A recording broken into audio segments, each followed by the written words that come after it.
Kung nakikita nyo nga mga ka-behind, nandito tayo ngayon sa lalagyan ng bibe. Ayan yung ating mga bibe, and nakaraan nag-alala ko kasi yung nabili ko huling nabili ko po dito na 6 na piraso, may isa ditong malungkot.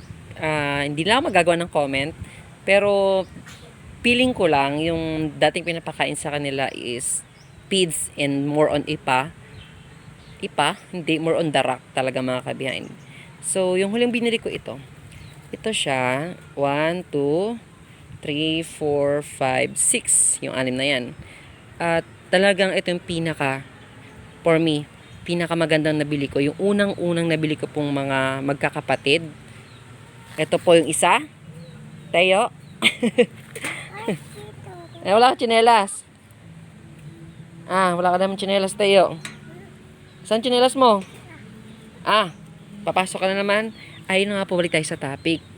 Bago tayo pumunta sa pinaka-main topic natin about sa katanungan, kung ilang days or week ba mag-itlog yung inahin tulad nito pag naasawaan yan, mga ilang days ba yung asa natin or linggo, expected natin na calculation bago po sila magsimula mag-itlog ng kanilang first egg.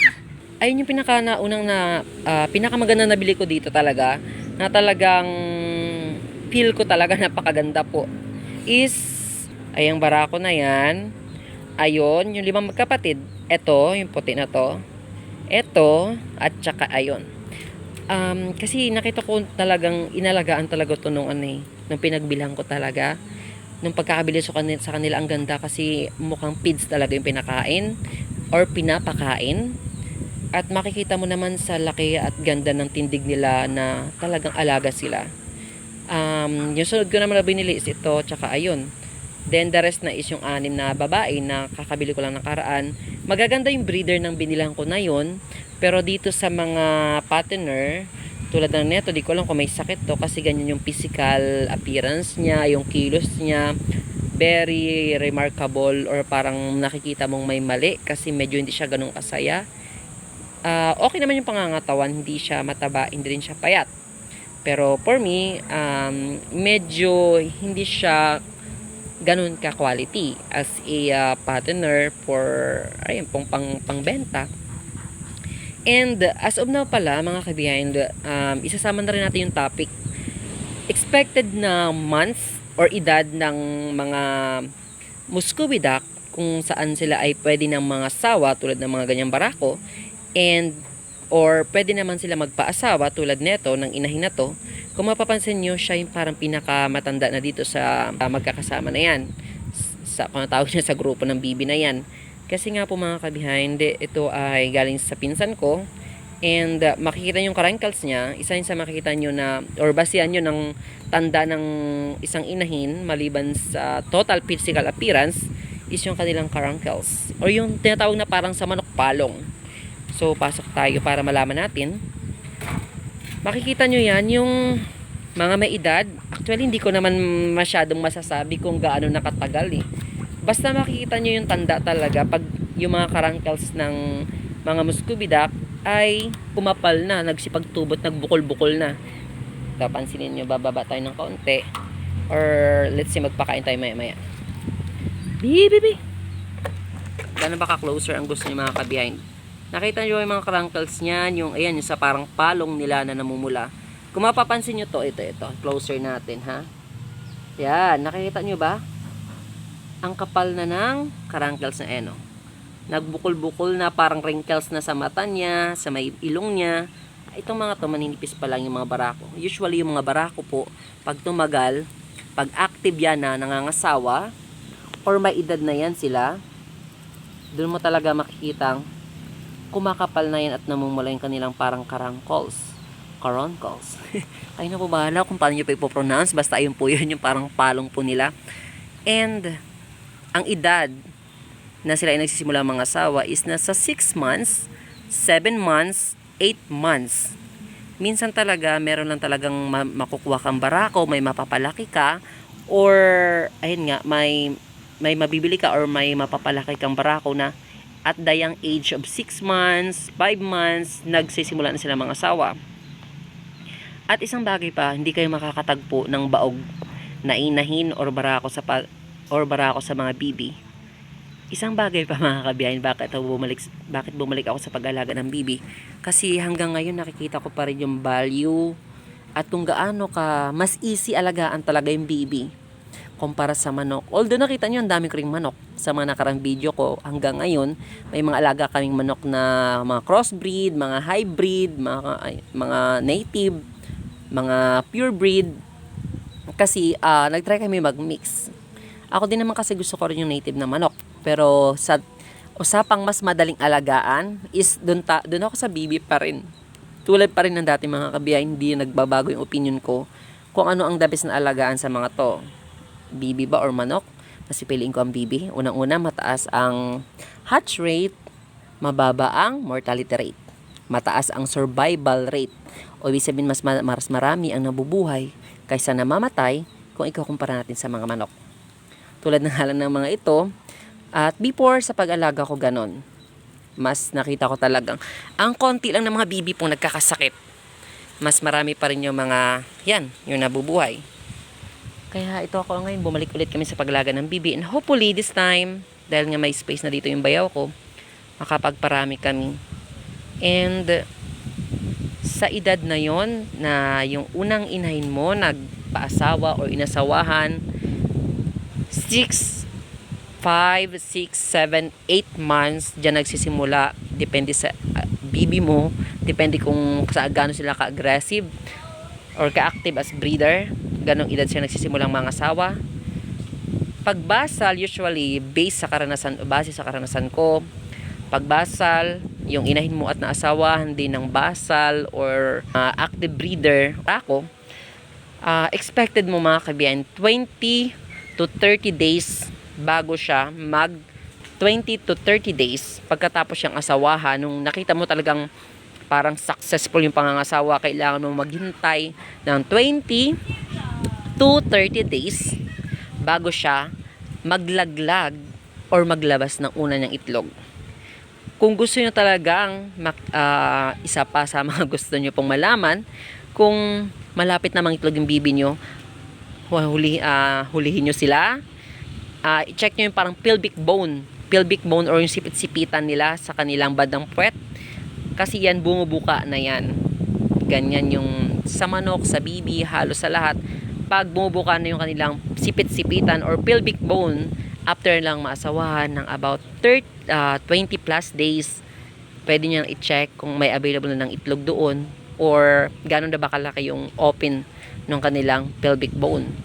Yung pagbukas kasi ng kanilang sipit-sipitan ay isa yun sa mga senyales na naghahanda yung katawan nila sa paglabas ng itlog. Kaya bumubuka po yung sipit-sipitan nila. Pero syempre medyo hindi ganun ka-advisable yun na i-check mo talaga dahil sa sobrang excitement mo.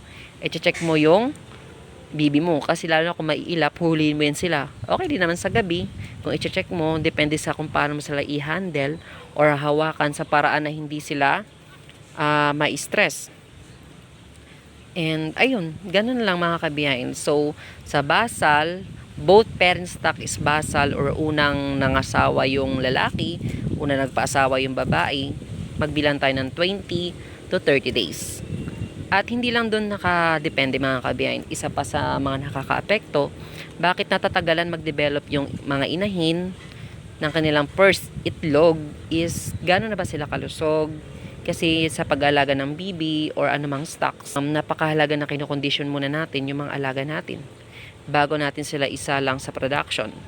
For example, sa basal, so pag basal, expect mo na o dapat inasahan mo sa sarili mo na yung mga alagang bibi mo is alagang-alaga mo mula nung sila ay nabili mo or simula nung sila ay mga sisiw pa lang para mas active yung production nila mga kabiyahin.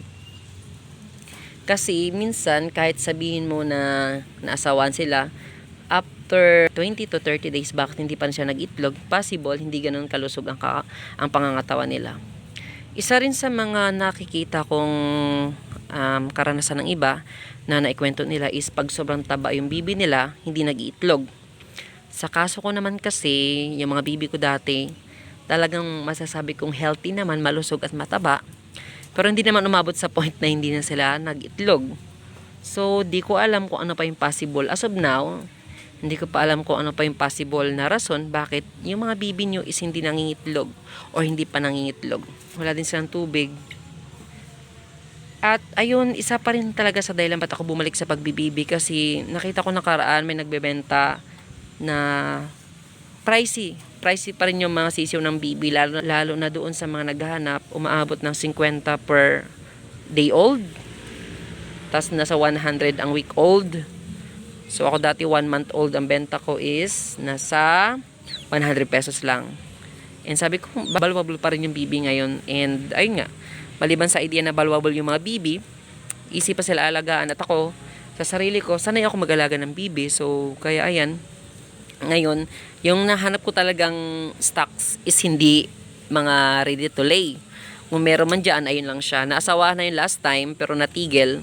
Kasi nakatay na yung barako, hindi naman kasi sa akin barako yun dito sa kapitbahay namin. Ayun, na-stop yung pangangasawa sa kanya. At saka nung time na yun, mapayat siya, hindi siya ganun kalusog. Kahit naman yung pinsan ko nagsasabi din na mapayat nga tong inahin na to, yung ayun, yung parang pinakamatanda. So dito, nabubili na ako ng mga month old, mga siguro 3 month old, may 4 month old, mga ganun, mga nasa 5 month old na sila, pero hindi pa sila ready to lay and hindi pa sila ganun nakikita ko wala pa silang sign ng pagiging breeder.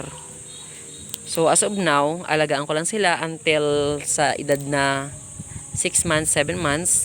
Alagaan ko lang sila maayos mga kabayan para ma-ready ko sila kasabay nung pagkaedad nila or pag reach nila or pag-abot nila dun sa edad or pagdating sa edad kung saan pwede na silang maging layer at itong mga barako pwede na mga sawa.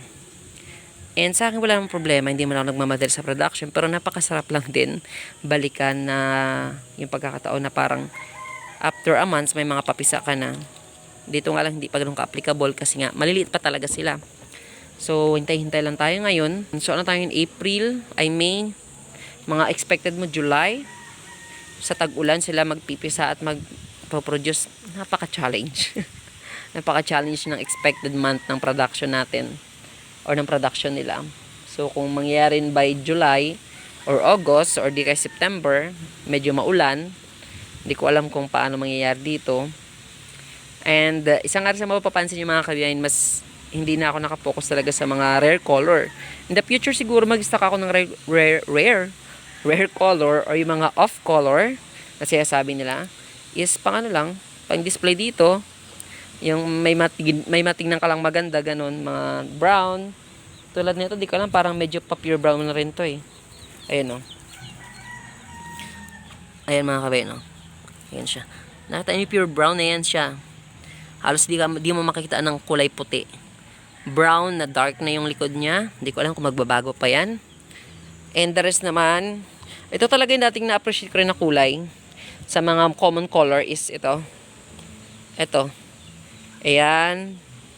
Saka ayan. Ang ganda ng kulay nila mga kaben. And ito pa yung swimming pool nila. Hindi pa rin namin nagagawa. Basta ipapakita ko naman sa inyo kung ano yung gagawin dyan. Sa susunod na pagkakataon na hindi kami busy. At gagawin na namin yan. Parang papagandahin lang namin para mas maging suitable o mas maging angkop dun sa pangangailangan nila when it comes to a swimming pool. Although tag-ulan na or malapit na yung tag-ulan, kailangan natin ng swimming pool pa rin nila kasi naliligo pa rin sila. Tulad ng pag naglimlim sila, after na maglimlim, ganon, habang naglilimlim, or pag trip nilang maligo mga kabihain, kaya may swimming pool na rin dito.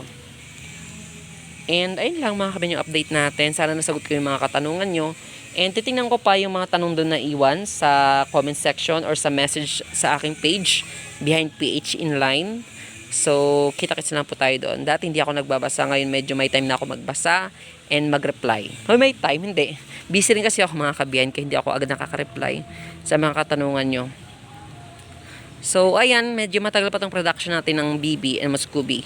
Ang mahalaga lang sa akin ngayon guys, or mga kabiyan, nasa 12 ata tong inahin dito. 1, 2, 3, 4, 5, 6, 7, 8, 9, 10, 11, 12. So, meron tayong pagpipilian na 12 pirasong inahin. At possible pag nag-itlog yan, nasa 10, 15, 20 plus ang iniitlog nila per batch. And hoping, alagaan natin, ang goal natin ngayon is alagaan yung mga stock natin, yung mga future breeder natin, para paghanda na sila sa production, is handa na rin yung katawan nila and maganda yung produce nilang itlog at quality naman yung maging sisiyo nila. Ayun lang, yung tips natin sa pag-alaga ng mosquito duck. And thanks for watching guys. See you next time on another video na naman.